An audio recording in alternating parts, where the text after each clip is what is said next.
Me vino a visitar una amiga llamada ansiedad. Y creedme que yo también creía que podía con todo, pero no con todo a la vez.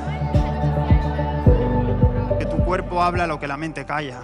Y tu cuerpo está empezando a hablar lo que tu cabeza tanto tiempo te ha estado gritando y no te has dado cuenta.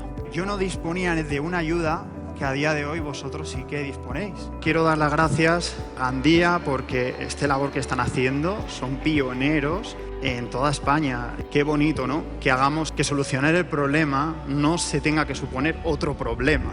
Es una ayuda de una forma desinteresada, sin un ánimo de lucro, que os están dando y os están ofreciendo, así que no tengáis prejuicios ni nada, porque si la necesitáis, pues acudid a ella, ¿no? Visibilitzar un pla tan important com Parlem. És confidencial, és en un entorn amable i segur, és prestat per el Col·legi de Psicòlegs, té 4 punts d'atenció i me pareix imprescindible perquè tal vegada no siga la vostra prioritat més immediata, però segur que coneixeu algun amic, alguna persona de classe i que puga utilitzar el nostre servei d'atenció del malestar psicològic i dels problemes de salut mental. Que els problemes tenen solució.